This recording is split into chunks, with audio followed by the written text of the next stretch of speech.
Good morning. So guess what? So because we do so much wholesale work, I decided to get rid of the offices and showroom and all that stuff and turn it into just a work area. And it is a mess. As you can see, we have a bunch of orders getting ready to go out. This set we're gonna do right now is a set of seats, black with red stitch. We got gold metal flake, all black. What's this one here? Another all black. Diamond toffee, another all black. Plus, we have to finish up a bunch of motorcycle seats today and quite a bit of work to do, as usual. One thing that's nice is by moving this stuff around, we're getting a lot more shop space, which we desperately need. What we got here is a Sportster. We're gonna actually have to cut this bracket off, modify the tank mount, shorten it up, and then trim the frame down a little bit so this rider could sit way farther forward and down in the bike. I get the fact that this is the shorter tank on here. With the longer tank, it sits farther back, but just having that piece right there of the frame is kind of insane. I don't know why they do that. You'd be better off thinning it down and splitting it or doing something. It's just kind of weird. Okay, well, that's for later. Let's get these bomber seats done now.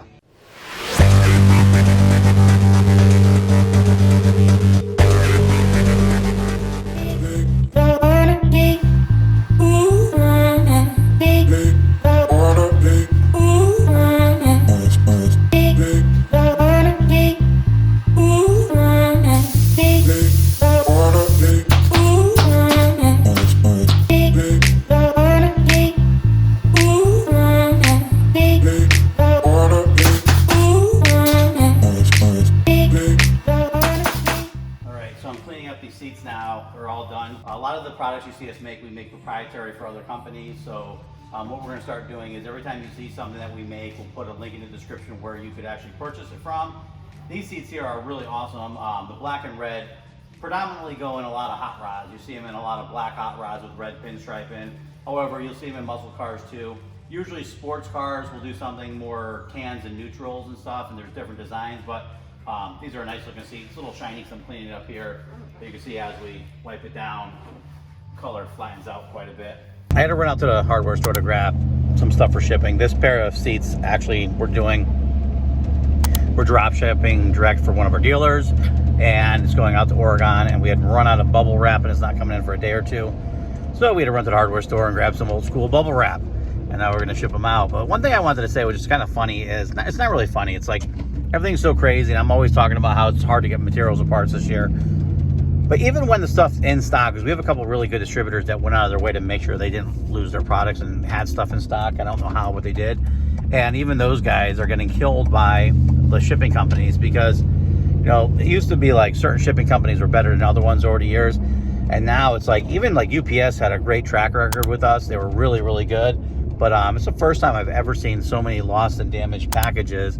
And it's kind of crazy because, you know, we really need this stuff. You know, I don't know. I think, you know what I think it is? We have two UPS drivers, Dave and Brian, who I wish they would just always be our UPS drivers because they care. They're professional, they're courtesy, they're in and out and quick, but they're good people.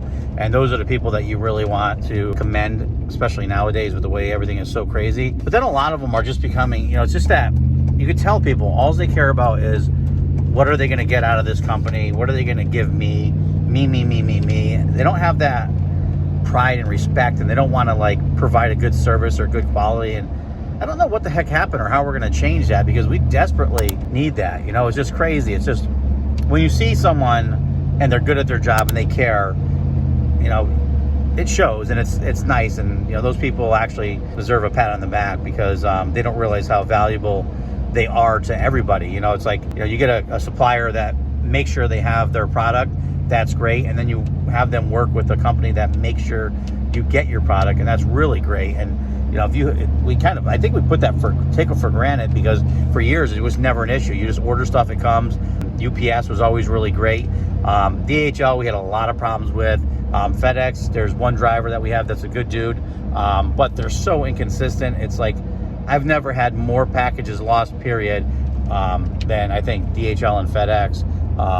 It's incredible. So we try to stick with UPS, but we're kind of at the mercy of them, and they're at the mercy of their employees, just like we're at the mercy of our employees too. So anyways, that's just my little shout out. So let's get back, package these boxes up and get them out so this guy can be a happy customer out in Oregon. Thank you.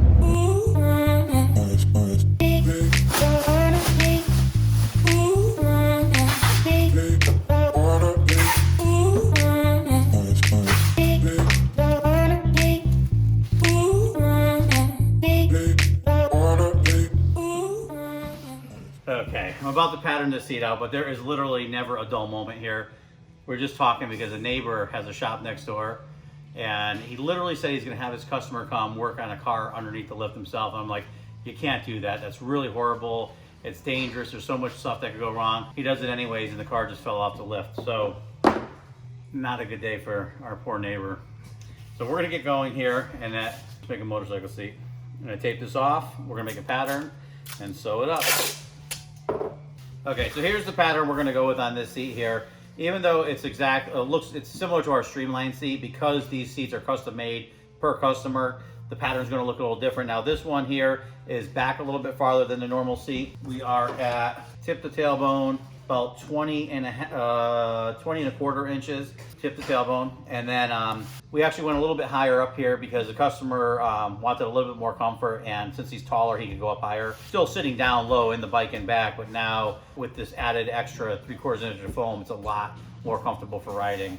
So the suede is not in yet for this because we're using the outdoor UV suede. So we're gonna move on to the next job.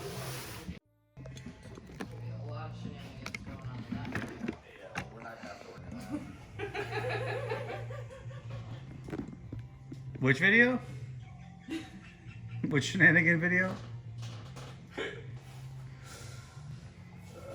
All right, you know what's funny is Derek's over there on the sewing machine laughing and making jokes. I guess Grace said something funny about his seat getting done, and then he's like, yeah, I'll wait to see that video or something like that. Meanwhile, he doesn't know that the seat we're working on here is for